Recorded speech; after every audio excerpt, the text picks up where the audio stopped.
seguimos hablando sobre el cine documental en el Perú, Mauricio. Ahora sí entramos de frente al tema, ¿no?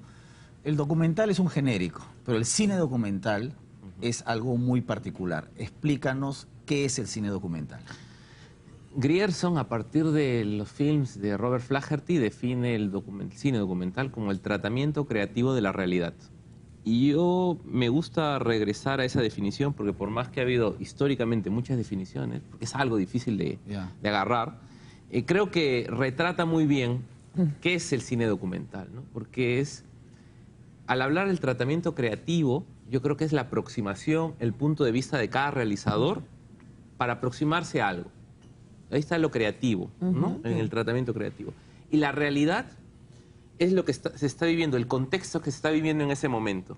Entonces podemos ver que en los años 20 se hacía un tipo de documental mucho más expositivo, con voz en off, ¿no? En donde se podía grabar una olimpiada, podíamos ver incluso estos híbridos con los noticieros, porque era el contexto que se necesitaba para esa época. Casi como una crónica en la realidad, ¿no?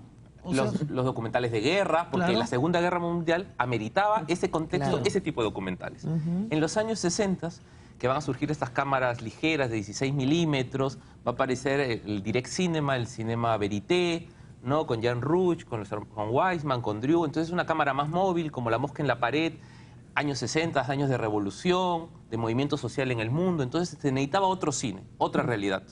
Y en los años 80, con las nuevas tecnologías, con los cambios, con el desencantamiento de una clase social muy militante en los años 70, en los años 80, se cuestiona un montón de cosas, surge otro tipo de documental, ¿no? Entonces, siempre el documental se ha ido adaptando a la realidad que se ha vivido en cada momento. Y yo creo que eso es lo interesante del documental, que le ha permitido ir evolucionando, por decirlo de alguna manera. Y el documental tiene como objetivo, claro, representar esta realidad, pero también hacer una crítica, o no necesariamente. Hay documentales de crítica y otros que no. ¿Cómo se podría definir así o no? Sí, digamos que siempre se vincula al documental latinoamericano específicamente como un documental social, ¿no? Porque surge a partir de los años 60, de denuncia, ¿no? Militante, se puede decir, ¿no? Pero no necesariamente. En los años 60, como hablamos de la coyuntura política, hizo que surgiera este documental. Todo el mundo militaba en los años 60. Y el documental era una forma más a través de la cual se podía militar. Pero después de lo que sucede en los años 60, las dictaduras, ¿no? La represión a los movimientos de izquierdas, claro, esto se desaparece. En los años 80 el documental comienza a renacer y renace de otra manera, ¿no? Y lo que va a pasar en las últimas décadas es un regreso al yo, en donde muchos de estos jóvenes, hijos de estos militantes, dicen, ¿qué pasó en estos años? Y entran al documental de otra manera, a partir del yo, ya no del colectivo, ¿no? Experiencias personales. Experiencias personales. O de otras sobre otras personas, ¿no? Sí, John, entonces el cine documental es un análisis de la realidad a partir de una investigación. Es decir, es poner en el lenguaje del cine lo que un historiador podría hacer a través de un ensayo, un antropólogo, un sociólogo, pero bajo otro formato o no. Es un análisis de la realidad por parte del punto de vista del propio director. Había un documentalista que filmó a toda su familia creyendo, o sea, él pensando de que estaba, digamos, registrando y retratando a su familia, pero su familia le decía, pero oye, tú estás haciendo una película sobre mí, sobre lo que tú piensas, o sea, por más que te tú piensas de mí. Lo que tú piensas de mí, al final el punto de vista del documentalista siempre va a ser el que se imponga por sobre la realidad que estamos viendo registrada ahí. Entonces, cuando tú hablas del cine del yo, en verdad el documental de autor, el documental personal, el documental que es, digamos, más flexible a todo este tipo de encasillamientos, va por esa línea. Por eso mismo, en estos documentales de las Olimpiadas o en la Segunda Guerra Mundial, Goebbels sabía muy bien que podía hacer manipulación propagandística desde ahí.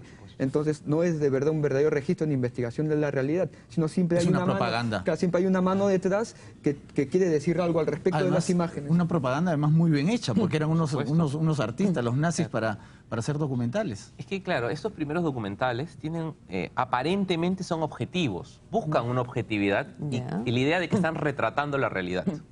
¿No? Están diciendo, esta es la realidad. Y un documental no llega a retratar la realidad, puede representar la realidad, pero a través de un punto de vista. Entonces, en los últimos años es que ya se comienza a utilizar, o se comienza a decir que el documental tiene un punto de vista subjetivo, que se nota la mano del director, que siempre ha estado, es decir, siempre ha sido un documental subjetivo, pero antes se ocultaba bajo esta apariencia de objetividad, ¿no? Porque siempre hay un punto de vista detrás. Claro, claro. Porque yo puedo escoger si enfocar aquí o enfocar acá. Claro, y si entrevistamos a los dos o a uno solamente. Aún si entrevistas a 5 o 7 personas, igual estás eligiendo las Estás, 7. claro, siempre estás escogiendo, ¿no? Y hacer diversas películas sobre el mismo tema, lo cual significa de que un tema no significa que tenga que dar una definición clara y que tenga que ser, digamos, evacuado de mayor tratamiento. Por eso lo importante del documental es esto, es de reconocer a un autor y su mirada y seguirle la pista, porque nosotros seguimos muchos documentalistas porque nos interesa cómo interpela la realidad, cómo la coge, cómo la aborda, y no tanto buscar, digamos, documentales ambientalistas, digamos. No somos fan de los documentales ambientalistas, sino de este tipo que hace este tipo de cuestionamientos. O sea, para saber la realidad concreta yo leo las noticias o yo leo, ¿no?, información, digamos, de otra manera, pero si yo quiero ver más bien con un ojo crítico, ¿no? Finalmente, porque no tiene que ser de denuncia, pero sí tiene que ser un ojo crítico el que lo pueda presentar la realidad, puede ser más interesante para algunas personas. Sí, definitivamente esa es la idea del arte, cuestionarnos, interpelarse. Porque si fuera solamente un uso utilitario, así es, yo creo que sería descartable y no lograría una conectividad con el espectador, que es lo que hace que el cine sea tan masivo y tan importante. Ese diálogo, ese feedback que genera un cineasta con su espectador es lo que hace que todavía, por más que haya imágenes en diferentes formatos, el cine siga predominando. Mauricio, para ilustrar un poco al público, la gente en general está más acostumbrada a los documentales de televisión, ¿no? Y por los canales de cable hay canales relativamente buenos donde te dan unos documentales pues interesantes, con buenas entrevistas, con una relativa buena investigación, en fin, ¿no? Pero la gente como que no asocia mucho el documental de cine, porque la gente no va al cine a ver documentales. ¿Le podrías explicar al público, por ejemplo, grandes documentales cinematográficos que hayan marcado época para que un poco se ubiquen y sepa de lo que realmente estamos hablando? Bueno, claro, un poco, si tuviéramos que regresar en el tiempo, el primero sería Nanook del Norte, ¿no? 1922. ¿Ya? Claro, después está el de Leni Riefenstahl de 1933 sobre las Olimpiadas de Berlín, ¿no? Bueno, es que son tantos también. Sí. Claro, en los años 60, Jan Rush. Es que tengo la impresión que la televisión hizo que la gente se alejara del documental cinematográfico, porque la gente antes iba al cine a ver documentales. Sí. Ahora la gente va a ver una película, ¿no? Lo que pasa es que, a ver, en Europa se dice que el espacio natural para ver documentales actualmente es la televisión. Claro. Es la televisión. Y se trabaja mucho documentales de 52 minutos, que es la hora televisiva. Claro, ¿no? Sin muchos comerciales porque es cable, son 48, 52 minutos. Exacto. Pero son propuestas muy creativas, propuestas de autor, y que funcionan muy bien en canales específicos de cable en Europa, temáticos, de documental, ¿no? Y podemos ver muchas aproximaciones. Lamentablemente en el Perú no existe un canal así, que sea específicamente documental. Tendrías que venderlo a un canal comercial, con lo cual el formato se tiene que reducir por el asunto de la publicidad. Pero, por ejemplo, en TV Perú están pasando, junto a DocTV, este convenio que hay latinoamericano, en donde cada país produce un documental de 52 minutos. Entonces, en TV Perú, no sé en qué fecha, pero una vez al año, entonces pasan un documental de Puerto Rico, uno de Brasil, uno de Argentina, uno de Perú. Entonces, se está cumpliendo con esta lógica que se quiere imponer que trabaja en Europa, ¿no? Definitivamente los nuevos medios condicionan.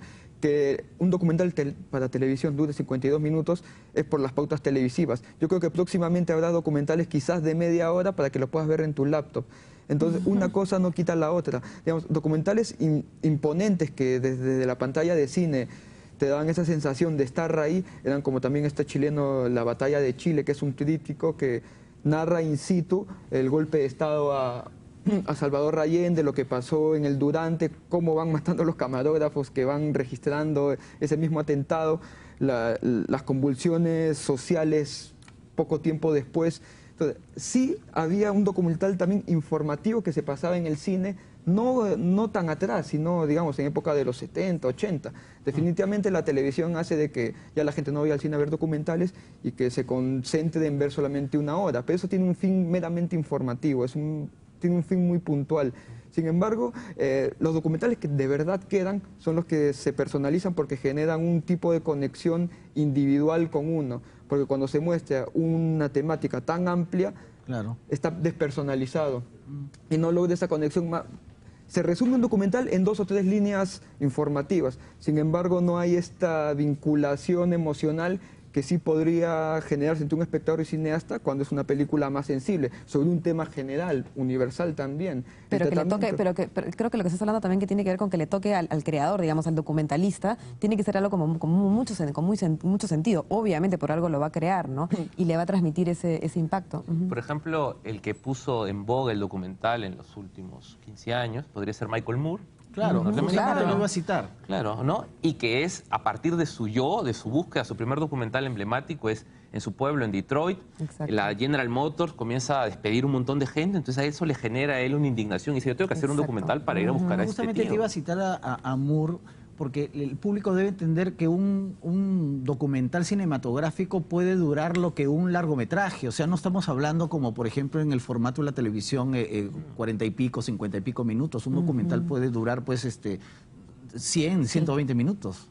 Sí, o más. Hay uno famoso, Shoah, que es sobre el holocausto. El holocausto, la Shoah. Que dura 8 horas, Claro. ¿no?